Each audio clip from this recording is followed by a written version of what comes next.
What's up my people, bimeze bite? What's up Kigali, what's up Rwanda, mumeze fresh. Aho ya TV rero tuhakubereye tuzenguruka u Rwanda, tukuzengurukira Kigali ndetse na East Africa, isi yose muri rusange. Tuti what's up there, ni ibiki bihari. Mu Rwanda rero reka nkubwire ko umuhanzikazi ukunzwe n'abatari bake mu njyana ya hip hop, Young Grace yongeye kwikomanga mu gatuza abwira abaraperi b'abakobwa ko ari we ufashe idarapo rya muzika mu njyana ya hip hop.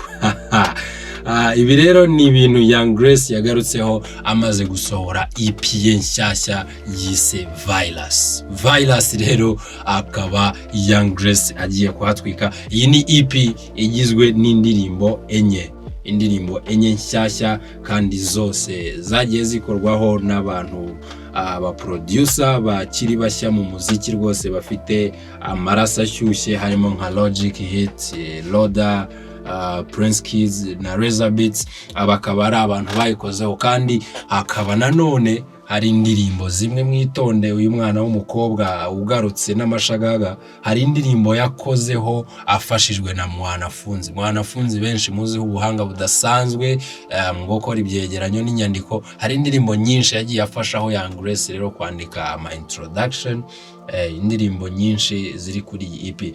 Uyu muhanzi rero yongera kuvuga ko ari we ufashe idarapo nk'uko indirimbo nyinshi kuri iyi EP ye nshyashya zibivuga.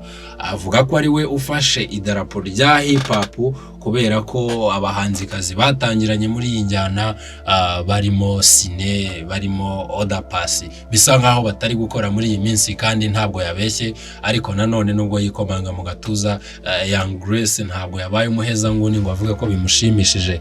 Avuga ko ari igihombo kuri we, ariko kandi bikaba ari n'igihombo rero ku bakunzi ba hip hop nyarwanda, kuba nta bantu nka Oda Pasi na Sine batangiranye uyu munsi bakaba batari gukora. Avuga ko bidashimishije, ariko avuga ko agarukanye hip hop kuko abakunzi benshi bari bamaze iminsi bamushaka bamusaba ko agaruka mu muziki akaririmba.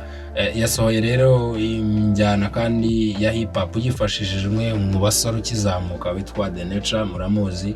Bakoranyeho imwe mu ndirimbo iri kuri iyi EP yitwa Ndabizi rero ni nimwe mu ndirimbo mwanafunzi yamufashijeho. Ubwo abakunzi ba Young Grace, please rwose murebe kuri iyi EP ye nshyashya yasohotse.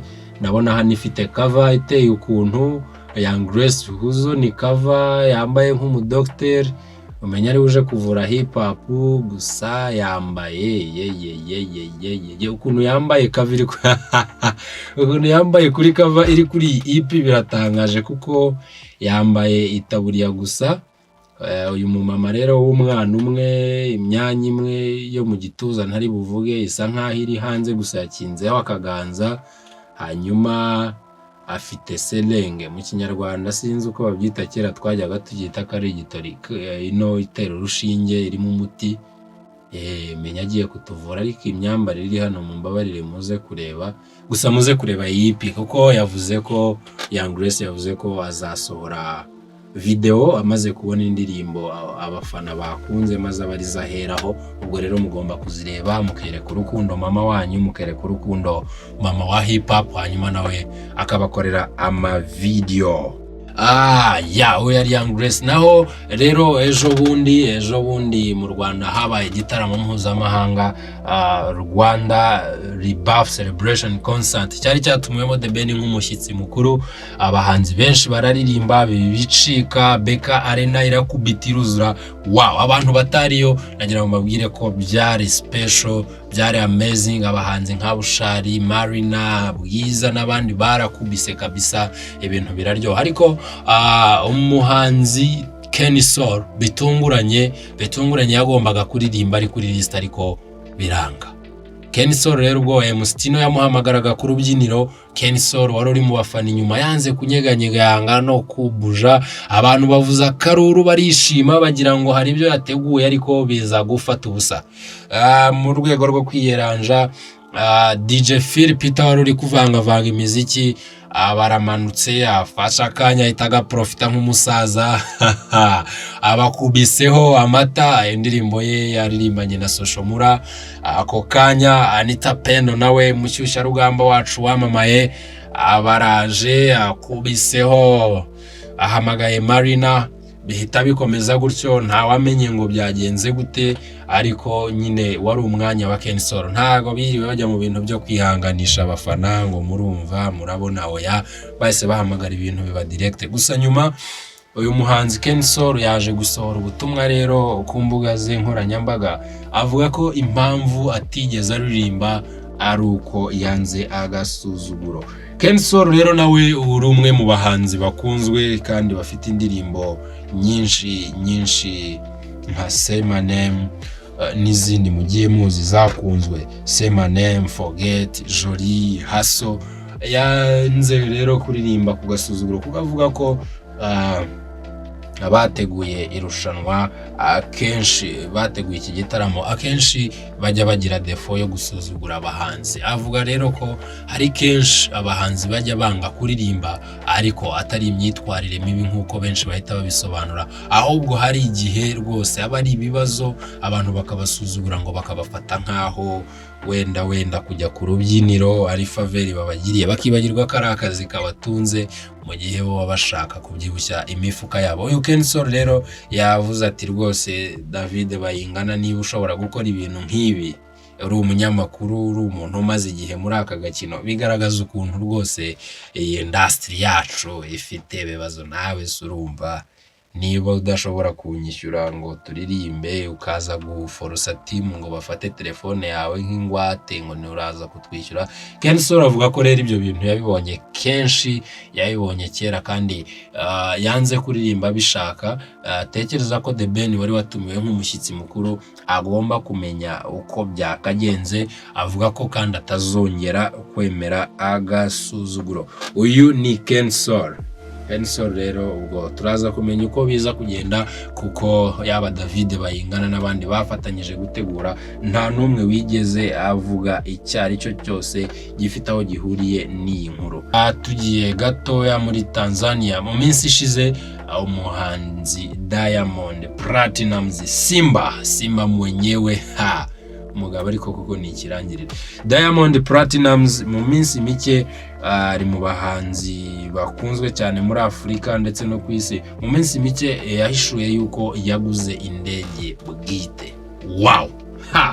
Simba yaguze indege ye bwite, private jet. Ni nyuma yuko rero yari amaze iminsi mike mu kwezi kwa karindwi batangaje yuko ingenda akora mu bitaramo bizenguruka isi n'amafaranga akoresha ategera timu nini y'abantu benshi baba bagomba kujyana ari amafaranga menshi. Avuga ko rero yabonaga ari byo byiza ko aramutse aguze indege ye byamufasha kwizigama amafaranga menshi kuko agenda kenshi kandi akajyana abantu benshi. Avuga ko rero iyi ndege atayiguze mu rwego rwo kwirata cyangwa kwiyemera cyangwa kurya feeling cyangwa agatwiko nk'uko abantu benshi bashobora kubitekereza, ahubwo uyu muhanzi utari umuhanzi gusa ahubwo umunya business yateye imibare aza gusanga ari byo bishoboka ashobora gukora, akagura indege ye rero kugira ngo ijye imufasha mu ngendo zinyuranye, kugira ngo ajyane n'abakinnyi be bitamugoye, atiriwe agura amatike n'ibiki, hanyuma kandi na saving amafaranga kandi anagendere igihe ashakiye adatengushya abafana be.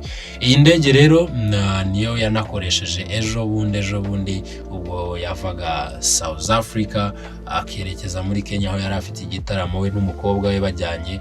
Hanyuma kandi igitaramo kinarangiye iyi ndege yahise yongera igitaraganya imusubiza muri South Africa aho hagombaga kuba ibirori rero by'umukobwa we Princess Tiffah. Princess Tiffah akaba ari umwana yabyaranye na Zari. Rero Diamond mwitege avuga ko mu minsi iza hari n'ibindi ari buze gukora kuko afite ibitaramo bigomba kumuzengurutsa isi. Ubwo rero mu gihe ba Melody mu Rwanda bagura za barabas tugasara ako ntabwo ari bibi. Mu gihe ba Bruce Melody bagura barabas, Diamond nawe yaguze indege. Umuhanzi Shakila arasabirwa gufungwa imyaka 8 n'ubushinjacyaha bwo muri Espagne.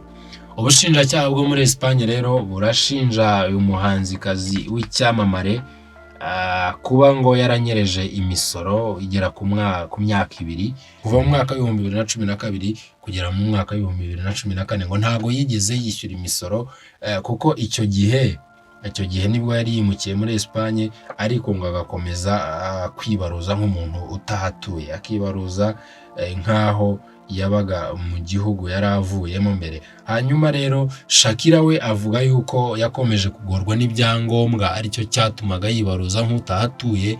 Ibyangombwa yaje kubibona mu mwaka wa 2015 kandi avuga ko icyo gihe yahise yishyura imisoro yose yagombaga kwishyura ingana na miliyoni 17 n'ibice 2 z'amayero. Ni amafaranga menshi cyane, miliyoni 17 z'amayero anasaguka, mu gihe leta ya Espagne yo imwishyuza arenga, kuko ivuga ko muri iyo myaka 2 gusa kuva muri 2012 kugera muri 2014 yinjije arenga miliyoni 45 z'amayero.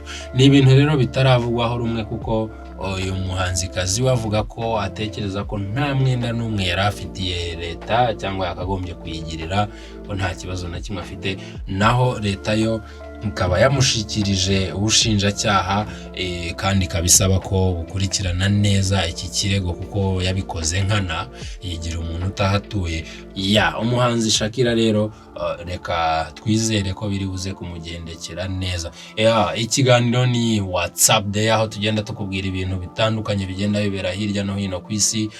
Iyi rero ni Amayira TV. Amayira TV ni bamaso. Amayira TV ni TV ikugezaho ibintu bigezweho kandi bituma umenya uko isi iri kuzenguruka kugira ngo uzengurukane nayo. Kurikirana rero ibiganiro byacu bigiye bitandukanye ku mbuga zacu zinyuranye, Amayira TV kuri YouTube, kuri Instagram, kuri Twitter, kuri Facebook, kuri TikTok n'ahandi, kugira ngo tujyanemo neza tukuzengurutse isi wicaye iwanyu. Comment tubwire uko ubyumva, tubwire amakuru wifuza ko ubutaha twazakugezaho, nyuma ukomeze udushyigikire kugira ngo twubake umuryango nyarwanda. WhatsApp. Ciao guys, nakagaruka.